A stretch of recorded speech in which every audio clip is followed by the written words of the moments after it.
Алло, Лен? Лена! Кого я сегодня встретила? Все русские люди говорят так. Нет, конечно! Ау.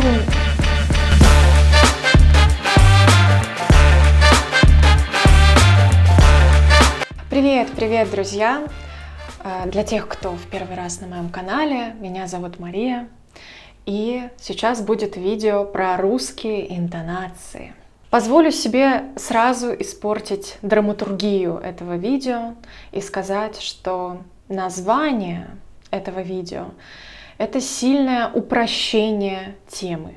На самом деле, конечно же, нет такого понятия, как мужские и женские интонации или там детские интонации. Нет такого понятия, как интонация мужчины от 30 до 40 или интонация женщины от 50 до 60.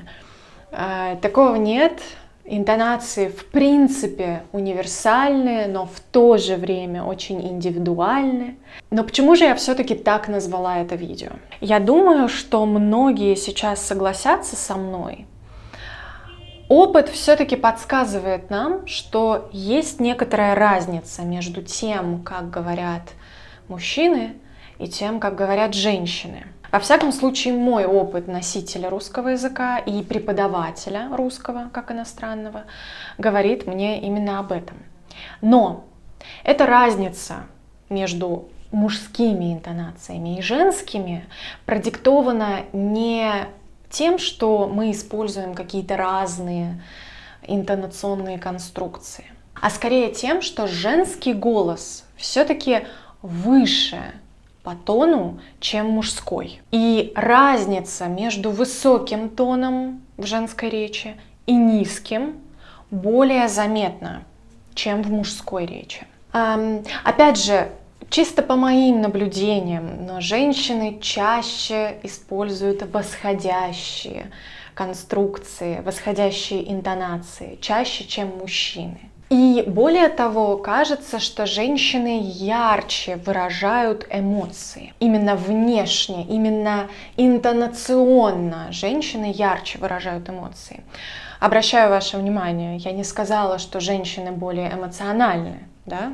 Мы сейчас с вами говорим не о том, что происходит здесь, не о внутреннем переживании эмоций, а о том, как они выражаются внешне. Так вот, мой опыт подсказывает мне, что женщины активнее перепрыгивают с одного тона на другой и обратно. Так вот, в сегодняшнем видео я бы хотела поговорить с вами про две интонационные конструкции, о которых мы еще не говорили раньше. Вообще на моем канале еще я не делала видео про эти интонационные конструкции. И эти конструкции очень эмоциональные. Они помогают нам, носителям языка, выражать эмоции. В основном используются именно в эмоциональном контексте. Именно из-за того, что эти интонации очень эмоциональные, экспрессивные, я и назвала видео вот так, женские интонации. Но значит ли это, что мужчины их не используют, и эти интонации используют только женщины? Нет, конечно. В общем, поехали. Это интонации 5 и 6. Про них мы сегодня поговорим. Итак, интонация 5. Приведу вам классический пример. Точнее, пример классической конструкции, в которой обычно используется эта интонация 5. Это какое-то восхищение, восклицание, какой-то комплимент, который начинается со слова «какая». Например, в этом предложении «какая классная музыка». Мы можем использовать конструкцию 5. И это будет звучать так. Какая классная музыка. Интонация 5 отличается тем, что у нее два интонационных центра.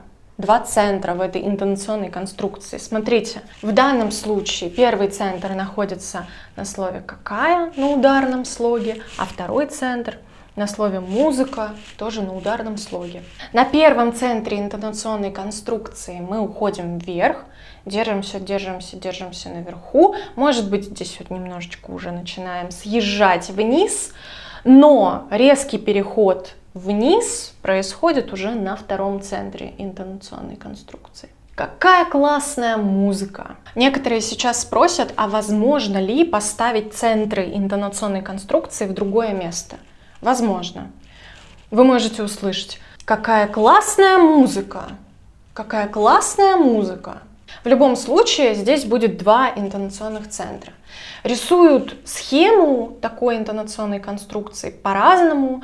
Иногда ее рисуют вот таким образом, иногда рисуют просто 2 или 3 стрелочками вверх, показывая, что вы должны сохранять высокий тон в течение нескольких слогов. И, кстати, для всех противников стрелочек, наверное, сейчас будет очень больно наблюдать, как я рисую стрелочку интонационную, пытаясь изобразить интонационную конструкцию. Для вас, противники стрелочек, будет, я думаю, отдельное видео у меня.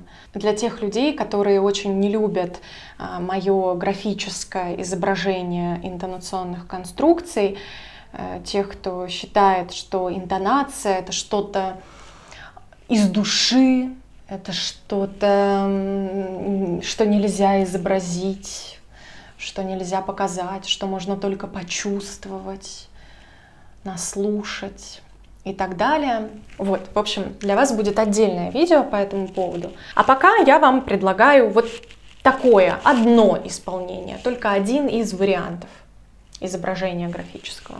Итак, какая классная музыка! Это грамматическая конструкция в сочетании с интонацией 5 выражает что-то очень, что-то, что вас восхищает, радует, удивляет. Господи, какая дурацкая авантюра. Господи, какая дурацкая авантюра. Какая дурацкая авантюра. 2 дочки у нее погодки. Ах, какие девочки.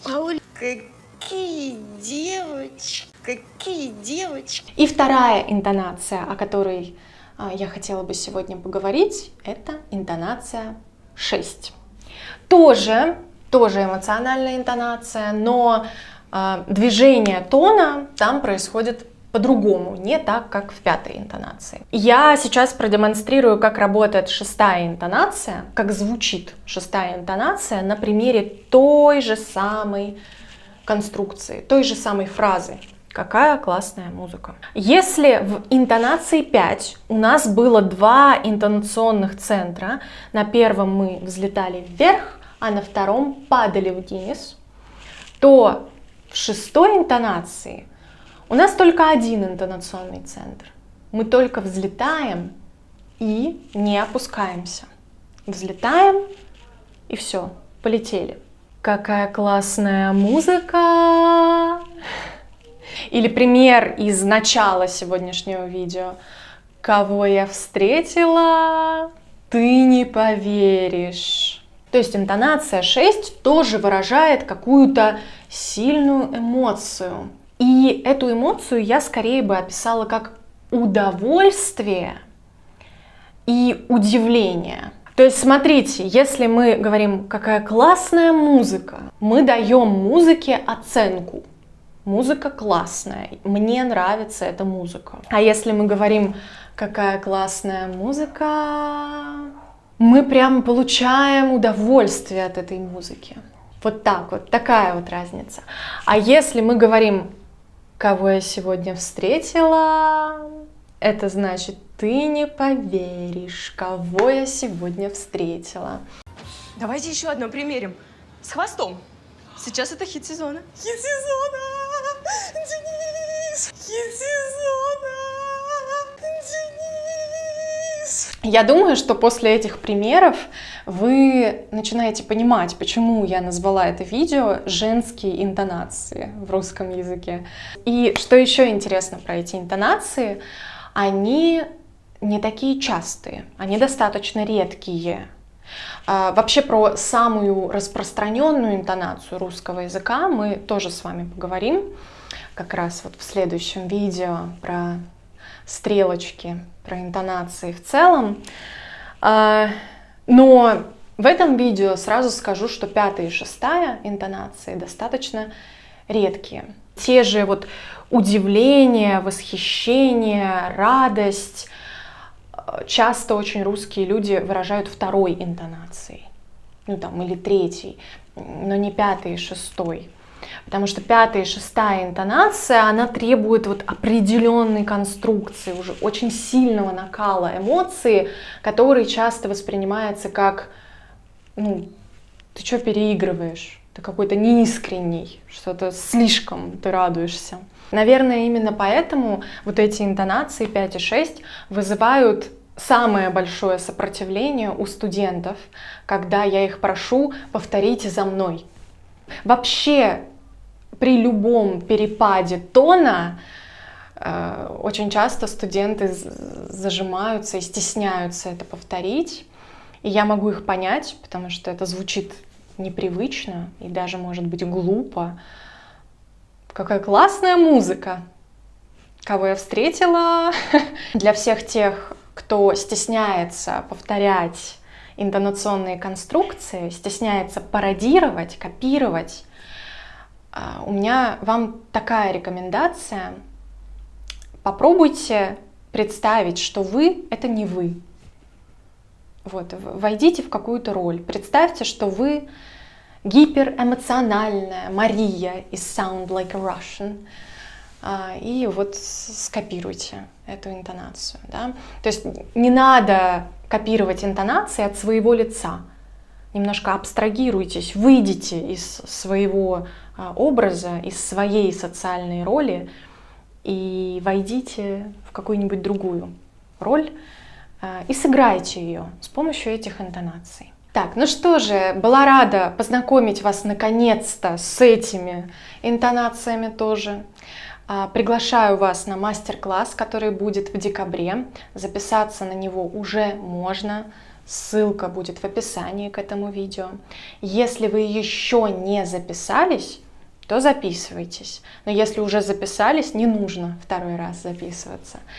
На этом мастер-классе мы как раз будем обсуждать интонации. Я обобщу материал по интонациям, приведу примеры, отвечу на ваши вопросы. Мы потренируемся обязательно. Спасибо за внимание и увидимся с вами в следующем видео. Пока-пока.